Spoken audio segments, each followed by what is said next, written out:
This is St. Louis Public Radio. Support comes from Para Corporation, a general contractor seeking professionals who want to make a difference in the community. More at parac.com/careers. From St. Louis Public Radio. This is the Politically Speaking Hour on St. Louis on the Air. I'm Jason Rosenbaum.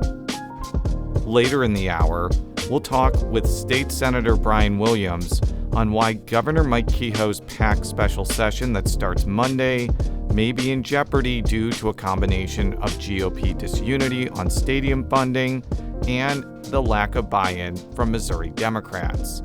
And in a moment, Congressman Wesley Bell will join us to talk about federal disaster relief. But first, this backdrop. Many St. Louisans are still reeling from a devastating tornado that ripped through the city, county, and Metro East on May 16th. And the wait for federal assistance to help with recovery efforts is prompting anxiety, frustration, and uncertainty. One of the people who is profoundly concerned about the response is Shahida Hudson. She lives in St. Louis's Wells Goodfellow neighborhood and says the tornado made her feel a sense of luck and loss. Hudson's gorgeous brick house is still standing, as well as a shady tree in her front yard. And her home didn't lose power for a significant amount of time, something that can't be said for her neighbors across the street who are without electricity for days. The storm did poke holes in her brand new siding. And while that's unfortunate, that damage is fixable. Her aunt and uncle weren't as fortunate. The EF3 tornado destroyed their home as well as their car. At this point, we've been doing it on our own. Unfortunately, our family is like a lot of families, where even if you do have insurance, you may not have $4,000, $5,000 for a deductible, or you may not, at this point, have an auditor who can come out on behalf of the insurance company because they are so busy. Hudson says she and her family plan to apply for Federal Emergency Management Agency individual assistance. But she can't right now until President Donald Trump signs off on Governor Kehoe's major disaster declaration request. While hoping that FEMA has enough manpower, enough resources to help us when they do get here, you're left in the elements. No clothes, no car, no transportation, no medical assistance, no transportation to follow-up visits, but you're still expected to show up to work. You're still expected to show up to school, and not being able to take care of your basic needs. There's been a lot of focus on how the city, the state, and local volunteers responded to the tornado. But there's near unanimous agreement that the real relief will come from the Federal Emergency Management Agency. FEMA individual aid can provide money for home repairs, child care assistance, transportation, and medical expenses. The program could also help people like Kelly Wishman. The tornado wrecked the graduate student's DeBoliver Place condo, literally tearing off the roof. And a subsequent rainstorm caused extensive water damage in her kitchen. Wishman will likely apply for FEMA rental assistance, especially since it could take 1 to 2 years to repair her building. Her insurance will only offer a little more than 8 months of rent for an apartment for herself, her partner, and their dog. But the wait is not only causing her anxiety, she's also concerned the timeline to get aid will hurt a lot of other people and small businesses around St. Louis. There's literally so many unknowns in this entire process. And so every day counts, especially in the community at large.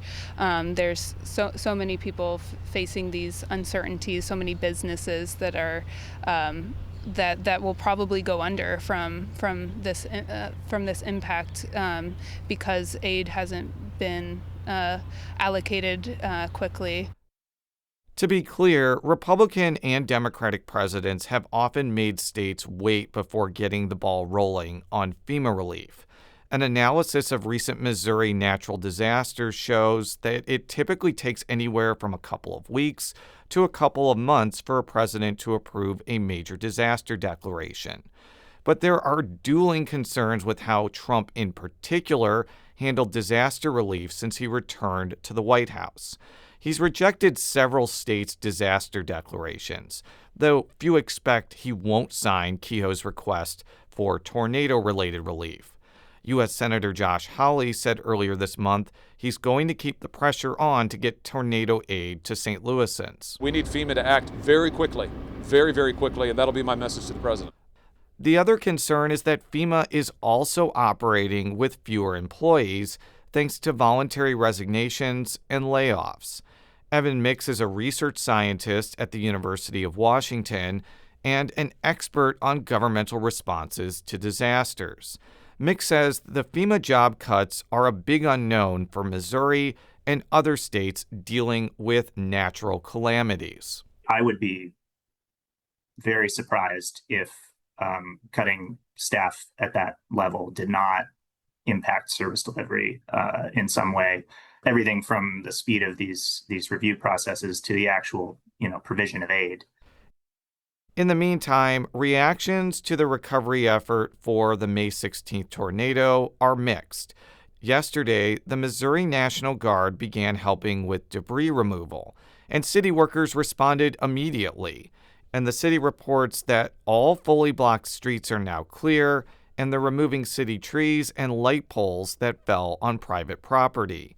The city created an online page that seeks to provide a one-stop shop for residents seeking help, and Mayor Kara Spencer has held near daily press briefings. But a big part of the cleanup has fallen on volunteers and grassroots organizations to help tornado victims. For Shahida Hudson, the Wells Goodfellow homeowner, the immediate response to the tornado should provide some humbling lessons to local and state political leaders. She said if city leaders had invested more time and money into emergency preparedness, that it may not have fallen on non-governmental groups to handle much of the short-term storm response. And while Hudson stressed the federal government can help hasten recovery efforts, she added that residents need to be vigilant, that it doesn't lead to unintended consequences, such as creating situations where long-term residents with fixed incomes are ultimately taxed out of their homes. It'll be left up to those of us who can still afford to be in this area to never forget and to remind them that we were alive when the response by the city and by the state left the neighbors and the community members, left the students, left the elderly to fend for themselves for a week while they passed the buck off to NGOs, churches, private businesses, large corporations. There were some large corporations that sent in whole flatbed trucks of blue tarps. Thank you to them. It wasn't their responsibility. Missouri's congressional delegation is pushing for President Trump to quickly approve tornado aid, and one of the people calling for a fast timeline is Congressman Wesley Bell, who represents Missouri's 1st congressional district that bore the brunt of the May 16th tornado. Bell joins us now to talk about federal assistance to recovery efforts. Congressman, welcome back to the Politically Speaking Hour on St. Louis on the Air. Thanks for having me, Jason.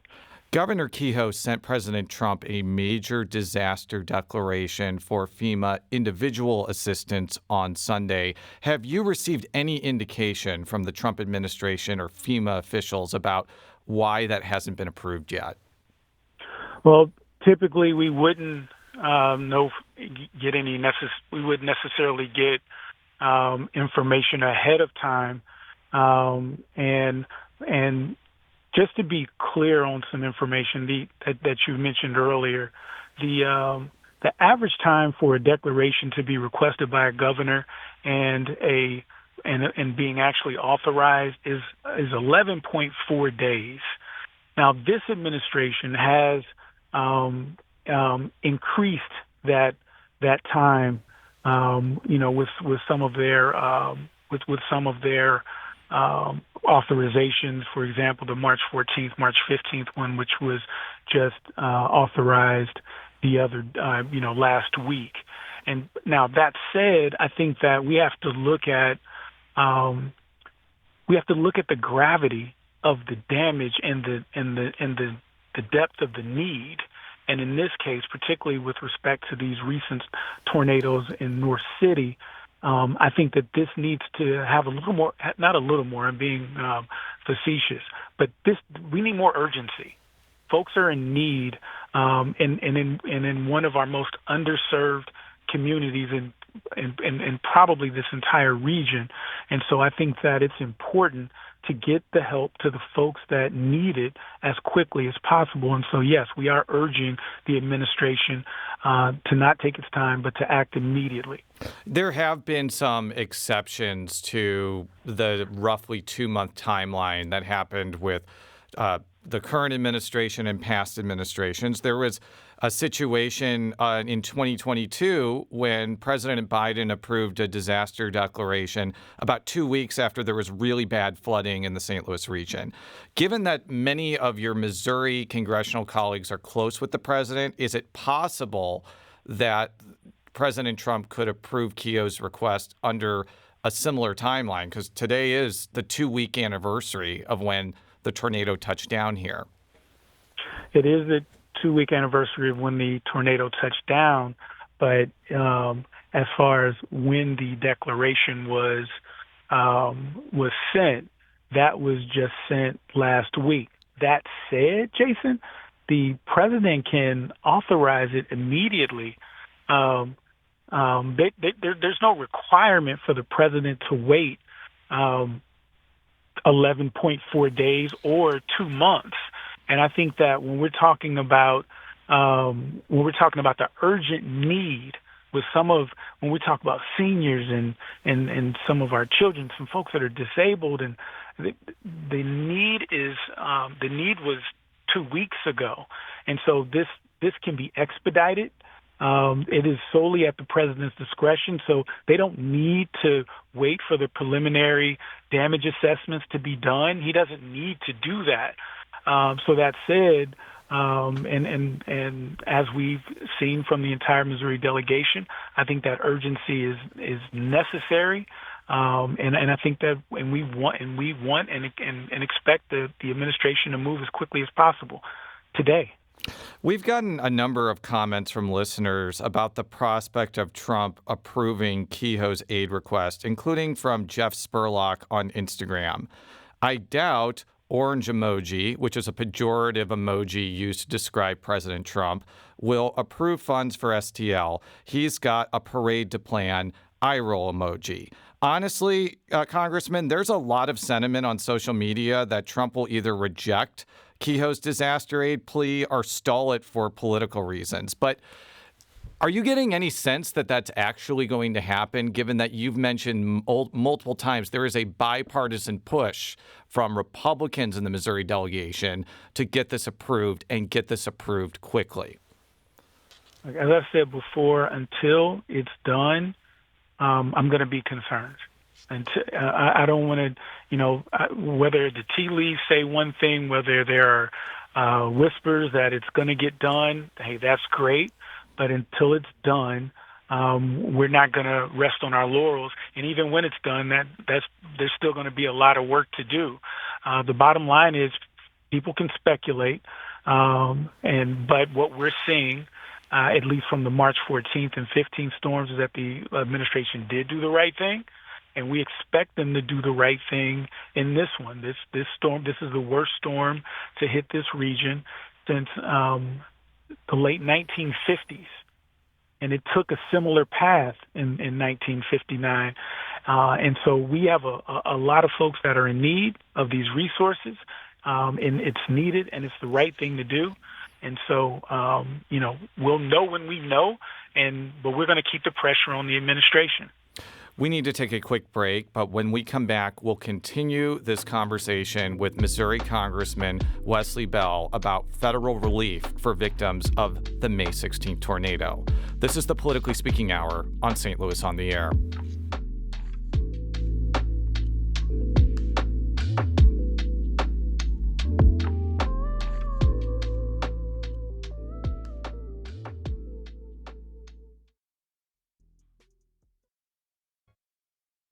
Welcome back to the Politically Speaking Hour on St. Louis on the Air. I'm Jason Rosenbaum. We now return to our conversation with Missouri Congressman Wesley Bell about federal relief for victims of the May 16th tornado. We were talking before the break about why people are concerned about Trump approving or not approving Governor Mike Kehoe's major disaster declaration request. And perhaps the concern is that Trump rejected declaration requests in West Virginia, Washington State, and at least initially Arkansas. And, I don't know the exact reasons for that. There may have been perfectly sound ones. But does this recent history suggest that Missouri may also face trouble? And I'll say again, until the authorization is signed, I'm going to be concerned. I think it is encouraging that the March 14th and 15th storms were authorized. It's encouraging that the entire delegation, the Democrats and Republicans, are supportive and united in the request that the president and do the right thing. But what folks have to understand is that the way our laws are written, it is in the president's sole discretion. There are recommendations that FEMA makes with respect to the amount of damage. The damage in this region is above that recommendation. But whether the recommendation is below or above that recommendation amount, I should say, it's still the president's discretion. Now, so, we've been working with our senators, we've been working with our local and state legislators and elected leaders. Everyone is united in their support of this disaster declaration being authorized. But yeah, I'm going to continue to be concerned and continue to keep my head down and roll up my sleeves until it is done. I do want to talk about the philosophical approach that President Trump has placed around disaster response since he returned to office. I talked with Lynn Budd, who is the head of the Wyoming Department of Homeland Security, and she's also the president of the National Emergency Management Association. And she says Trump's administration has communicated that state and local governments should take more responsibility for disaster cleanups. It's been clearly messaged that there is a desire for the states to take on more of the responsibility for disasters. And I believe that those types of situations are being looked at. Is there something that they feel like the state should be able to cover or not? I don't know. That's a complete guess. But in hearing all of the talk otherwise with regard to disasters, that would seem reasonable that they're really taking a closer look at these disasters and deciding what they believe that the federal government should cover. That was Wyoming Department of Homeland Security Director Lynn Budd talking about the Trump administration's mentality toward disaster response. I'm sure that's not the first time you've heard that. You probably heard similar things before this tornado happened. What do you kind of make of the idea that the state and local government should do more instead of the federal government? I'm not going to argue that states can't do more when they have the resources to do so, but that doesn't take the federal government and the role of the federal government off the hook. What is the federal government here for, if not to help citizens during natural disasters like these? This tornado struck several states, not just Missouri, but Kentucky, Illinois, and when we see disasters that happen on the Gulf Coast, when we see wildfires in California, these are impacting states in several states across the country, and it's only increasing. And many states don't have the resources to be able to do this cleanup, this rebuild, all the things that are needed for disaster relief. They're not able to do it alone. And so, no, this has to be not a state or just a federal problem. It needs to be an all of the above. And we see folks on the ground, from regular citizens doing their part. We see our local and state officials. We see federal officials. And so, yes, the federal government needs to step up and do its role as well. So, no, I completely disagree.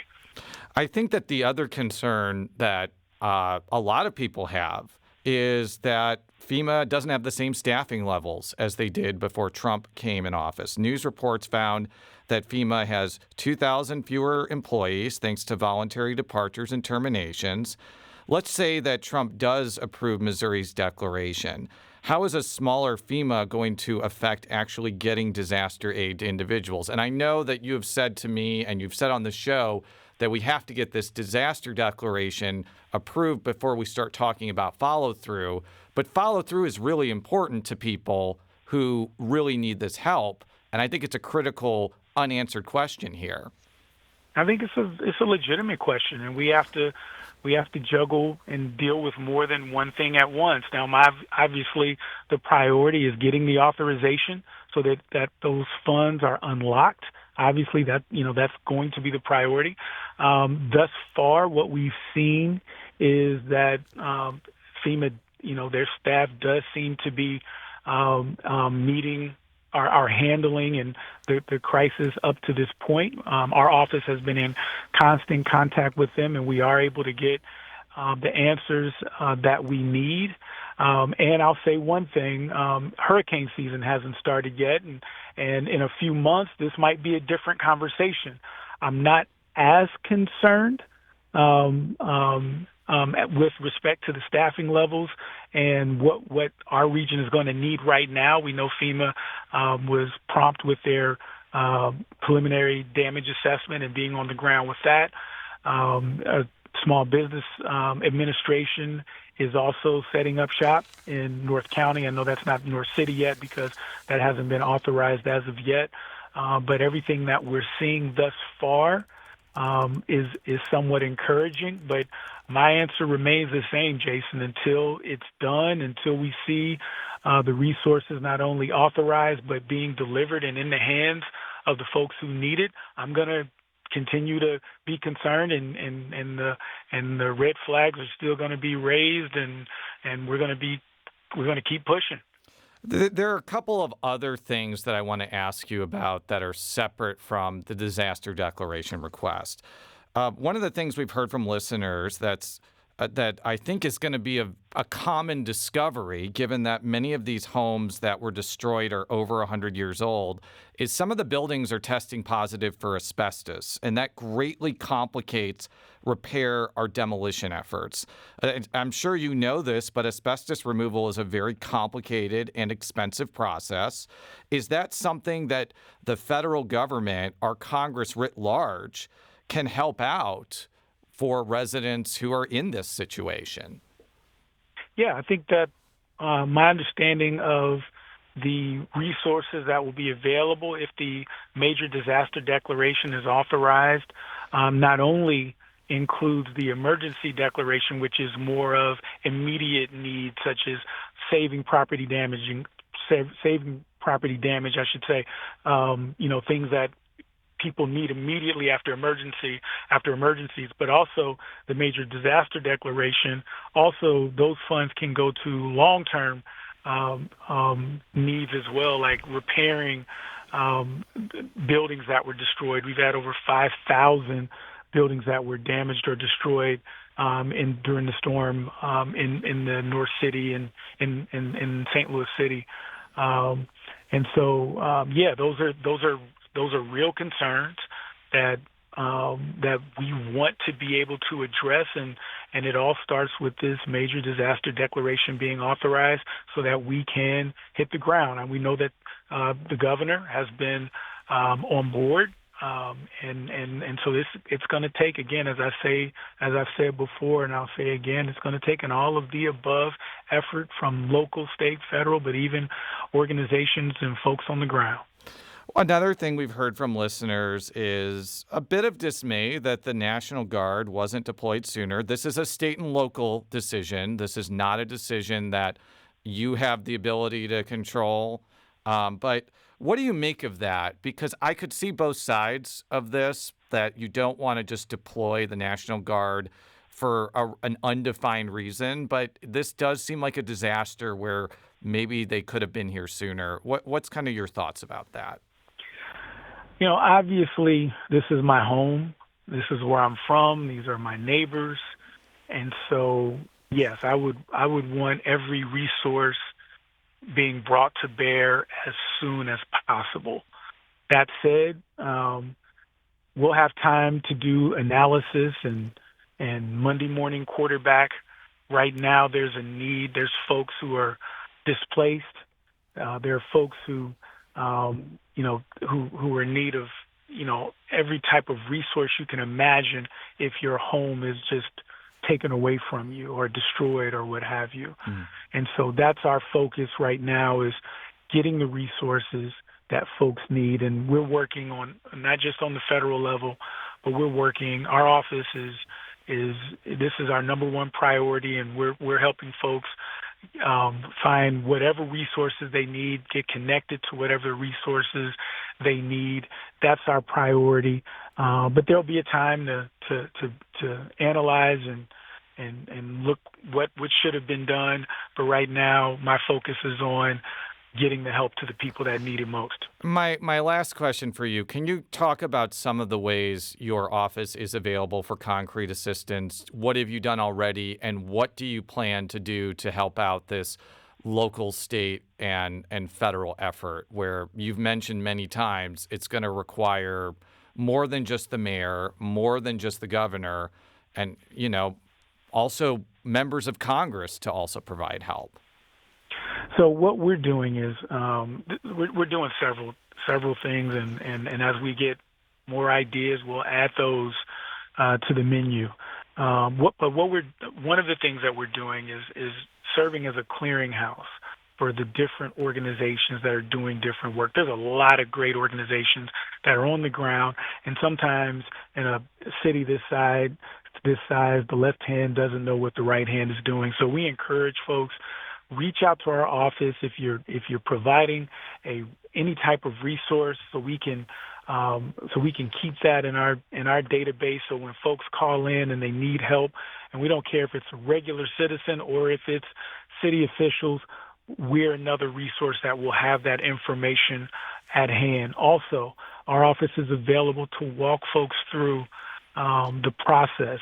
Dealing with FEMA, dealing with the Small Business Administration can be burdensome. And so our office, we have caseworkers that are ready and willing to help folks out, connect them to the resources they need, so they can get on our website, which is bell.house.gov. They can contact our office directly by phone, 314-955-9980. And anything that, and as well as simultaneously working to secure the federal resources that we need, because at the end of the day, the largest resources, the most resources by far that we can bring to bear are through FEMA and those federal resources. And so we're working in every way that we can, helping folks on the ground, in some places going door to door, to make sure that people have our information, so that when that authorization is signed, which we're going to try to speak it into existence, that we're here to help them, because there will be a deadline. For example, with the March 14, 15 storms, that deadline is July 22nd. So we're getting that information out. I've been on the phone or text messages with every mayor in the county, and we're doing the same with our leaders in the city. Obviously, once that authorization is signed, which again, speaking it into existence, we'll be doing the same thing, but we're already in contact with those folks, getting our information out so that they know exactly what to do when that clock starts ticking, because we want to make sure everyone who needs the resources gets them. Congressman Wesley Bell represents Missouri's 1st Congressional District, which includes all of the city of St. Louis and part of St. Louis County. Congressman, thank you so much for joining us today. Anytime, and I hope to do this soon so we can keep getting this much-needed information out to folks.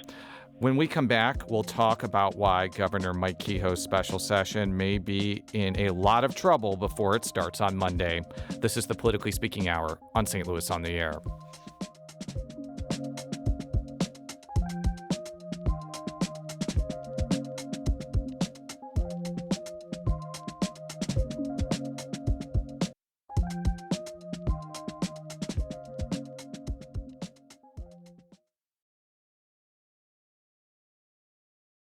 Welcome back to the Politically Speaking Hour on St. Louis on the Air. I'm Jason Rosenbaum. Missouri lawmakers will return to Jefferson City on Monday to take part in a high-stakes special session. Governor Mike Kehoe wants legislators to pass state relief for tornado victims, some unfinished capital improvement projects, and perhaps most controversial, an incentive package to keep the Chiefs and the Royals in Missouri. This comes after the regular session ended on a bitter note. Senate Republicans forcibly cut off Democratic filibusters aimed at protecting voter-approved abortion rights and paid sick leave initiatives. And Kehoe told reporters this week he hoped cooler heads would prevail during the General Assembly's extra time. This building is interesting that there are some raw nerves out there and some wounded feelings. And I'm asking them to consider that these initiatives that we will put before them are very time sensitive and very needy, especially when it comes to the disaster relief. So I think it's appropriate to put these forward and let the legislature try to do what it does and rebuild those relationships to the extent possible, but understand that the need, whether it's in a disaster community or on the economic development end, is very real and very time sensitive. So, can Senate Democrats, who, by the way, are crucial to passing the Chiefs and Royals incentive package, forgive and forget? Joining us now to perhaps give us a preview of the special session is State Senator Brian Williams, who represents a portion of St. Louis County in the Missouri Senate. Senator, welcome to the Politically Speaking Hour on St. Louis on the Air. Jason, thanks for having me on.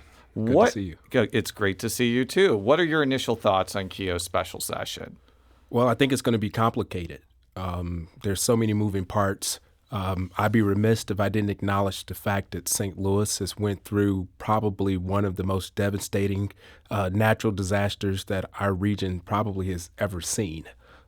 So I'm optimistic, but very cautious about the fact that this may not be or maybe be the center of the special session's focus. I mentioned the end of this year's regular session where Republicans forced votes taking aim at voter-approved paid sick leave and abortion rights initiatives.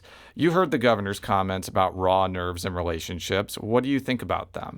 I think he was spot on. I mean, they're still highly disappointed. Just speaking for myself, I'll be confident to say a lot of the Democratic caucus in the Senate is very frustrated, very upset and hurt because there were a lot of voters who sent us there to do their work who had their will pretty much overturned by our colleagues on the other aisle. So let's talk about some of that frustration, which played out this week. Democrats, right before that forced filibuster ending motion, promised to make life miserable for their GOP colleagues after they ended the regular session. And they followed through on that on Thursday when Senate Minority Leader Doug Beck delayed the ceremonial signing of passed bills by moving to adjourn. That forced Republicans to come back to Jefferson City today. I'll talk about the reaction to the actual motion in a second, but what did you think about what they did there?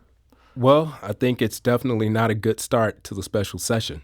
And, one thing that I've always valued in the Senate is the rules and procedures. It's each individual senator's power, regardless of party, and it's how we conduct business. As most former senators will say, uphold the institution. And that was not done. Senator Beck made a motion, and that motion was not acknowledged, and that was completely inappropriate, regardless of whether you're a Democrat or Republican. And that's something I'm disheartened by, and I think that those type of actions do lead to consequences in the Senate. So what you're referring to is that Democratic Senator Stephen Weber of Columbia, who was in the chamber at the time, was enraged after President Pro Tem Cindy O'Loughlin and Senator Travis Fitzwater adjourned while Beck still had a motion on the floor. O'Loughlin called Beck's bid, quote, an unprecedented sneak attack, and all because they're mad that a procedural maneuver used by nearly every pro tem in the last 30 years was employed to stop abortion on demand in Missouri. The Republicans have talked about how the Democrats were trying to kill a bunch of really good things by this. I'm sure you've seen some of that. What's your reaction to the Republican messaging counterattack to what Beck did? Well, first, it was not the Republicans upholding what previous leaderships had done over 30 years. It was Republicans overturning the will of the voters, first and foremost. This was not legislation that was passed. Voters went to the ballot box last election cycle and they exercised their constitutional right to open up our state to have access to reproductive health rights, and Republicans decided to overturn the will of the voters. That's what this is about. This is not about abortion. This is about overturning the will of the people, and that's exactly what happened. So let's move on to the actual special session. We'll break it down into 3 parts. Kehoe's tornado relief plan would provide a tax deduction for disaster-related insurance deductibles up to $5,000 of a deductible. And it would also expand the Missouri Housing Development Commission program to potentially help tornado victims. I've heard $25 million being, I guess, put into that fund. Are these proposals good enough considering the severity of the storms? I've been out volunteering. I have family members and extended family that's been impacted by the storm, neighbors, people that I represent in University City that have been impacted by the storm. And we have came up with a estimate of close to $1.6 billion in damage. And anyone that's taken simple arithmetic can gather that $25 million will not even make a mark into recovery. And to play devil's advocate, though, Senator Lincoln Huff told the Missouri Independent yesterday the reason why states don't typically provide direct aid to individuals after a disaster is because federal agencies like FEMA can do much, much more with more money. I think that the maximum benefit that somebody could get for home repair is like $43,000 per person, and they could get $43,000 for other needs. Is it even worth it for the state to do anything when FEMA looms so large in this process? Yeah, and I want to be clear. I'm not going to pretend that the state financially could accommodate recovery to the magnitude of the federal government. That's just not the case.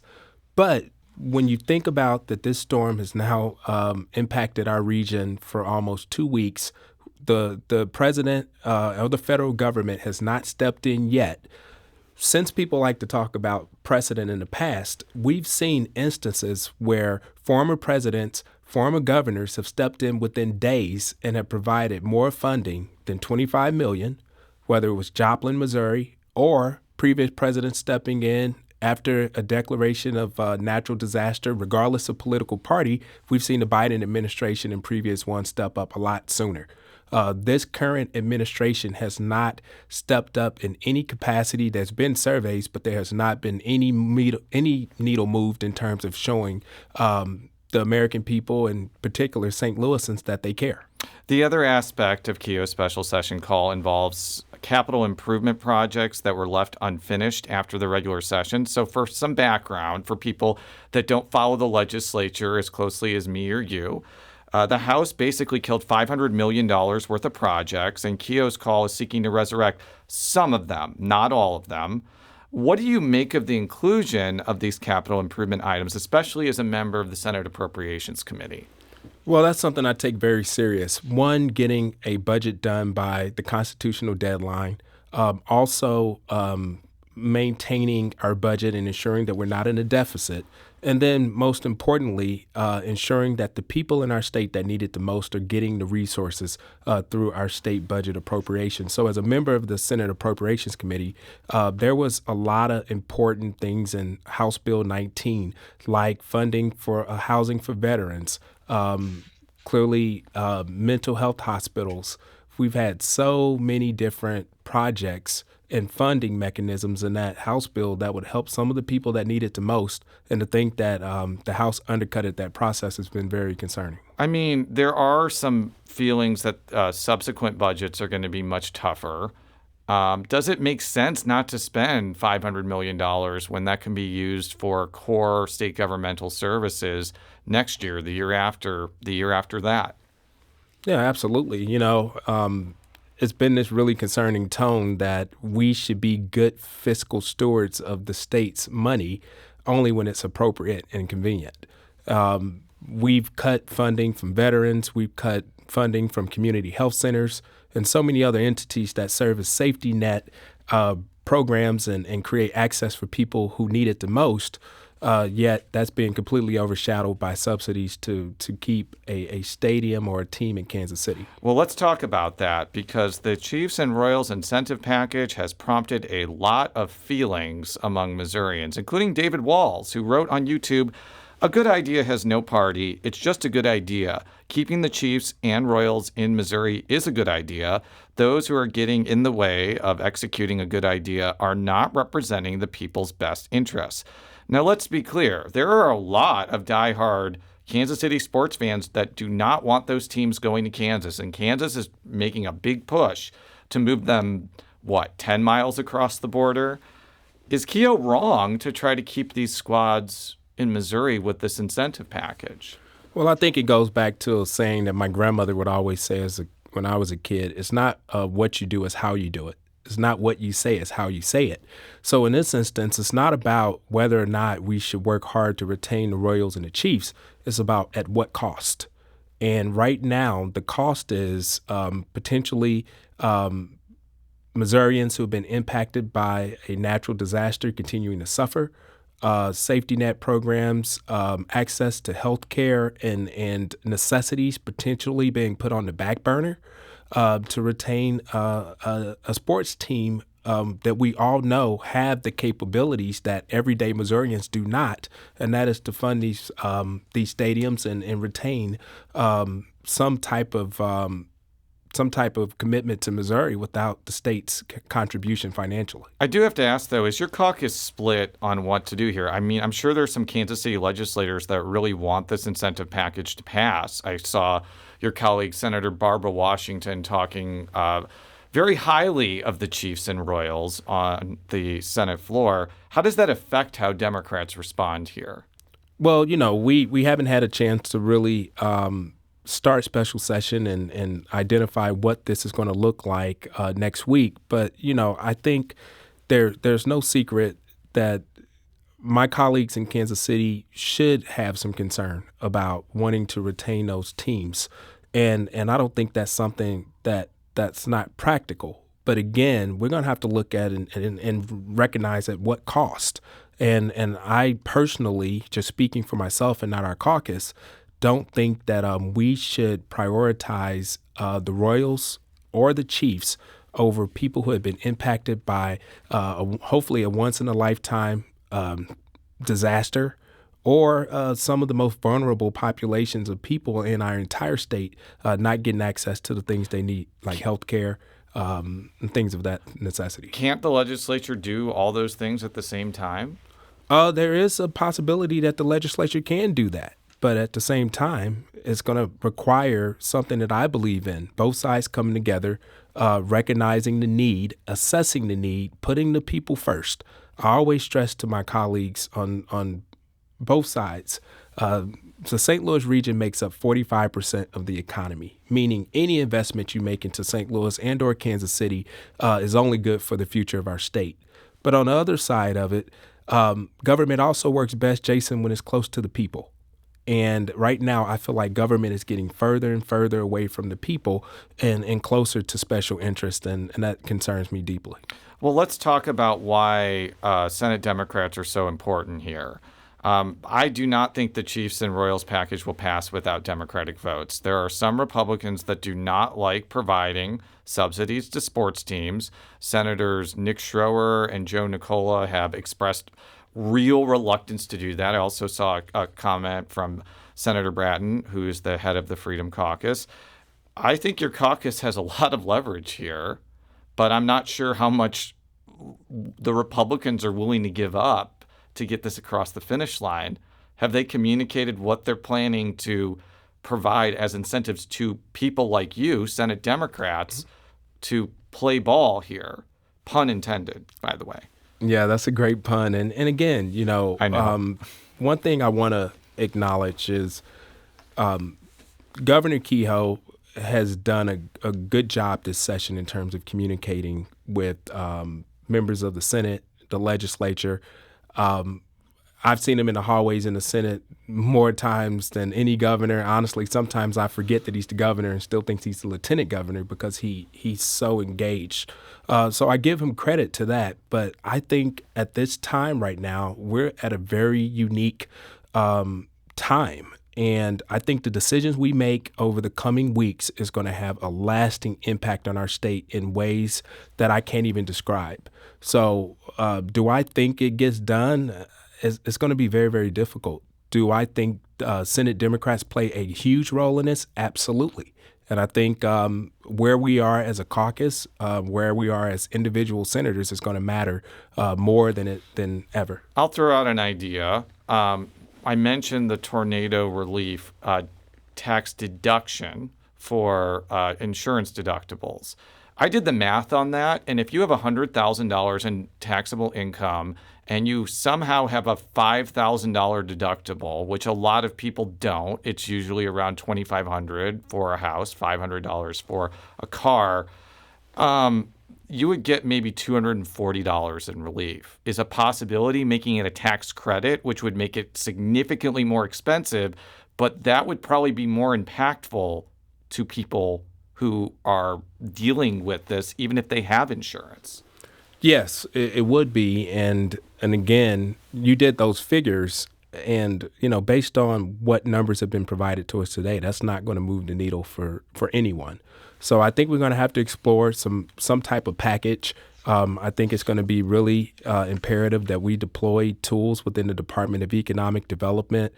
We look into the Missouri Development Housing Commission and really see what tools the state has to really make, in my opinion, tornado victims whole. And right now that has not been fulfilled. And my last question for you, I want to look into the future a little bit. 2026 will be your last year in the Senate. We've been talking about how the Democrats are not going to let the end of the session go. Is the legislature going to do anything next year if the Democrats filibuster the Journal or make it procedurally very difficult to get anything other than maybe the budget done?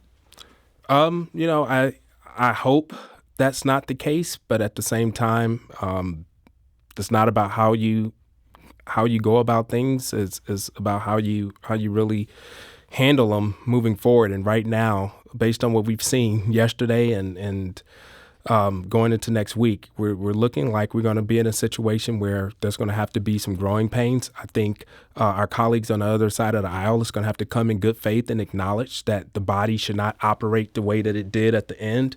And, I always lead with optimism that there will be things that we can find common ground on. But right now, I think a lot of my caucus members and colleagues are deeply hurt and disturbed by the way that the session ended. And I think it will have a lasting consequence unless leadership steps up and acknowledge it. Maybe the way to bring the Republicans and Democrats together in the Senate is to realize that Jim the Wonder Dog should be the state's official dog and throw Old Drum to the curb. I wish it was that simple, but I think it's going to require a little bit more. Yeah, I think it's going to require more than just symbolism. But we will see, and we will be watching the special session, which begins on Monday very closely. Make sure to read our coverage from St. Louis Public Radio's Sarah Kellogg, who will have an overview on Monday morning. And State Senator Brian Williams represents Missouri's 14th senatorial district, which takes in a number of municipalities in St. Louis County. Senator, thank you so much for joining us today. Jason, thanks for having me. It's always great to be with you.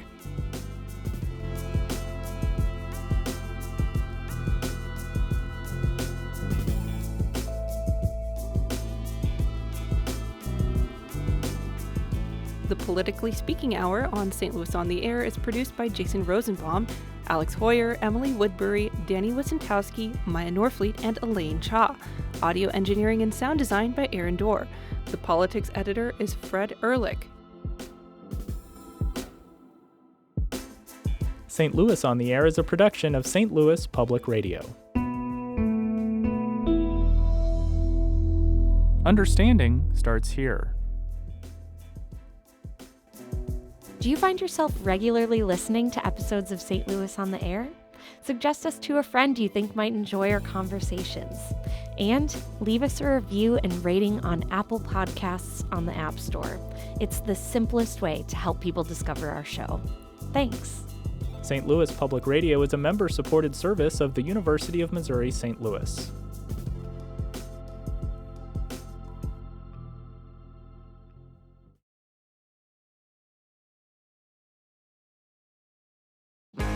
If you have a smart speaker, you have access to the entire world of NPR and St. Louis Public Radio. All the latest news and all the captivating stories. Activate our voices with yours by telling your smart speaker to play St. Louis Public Radio.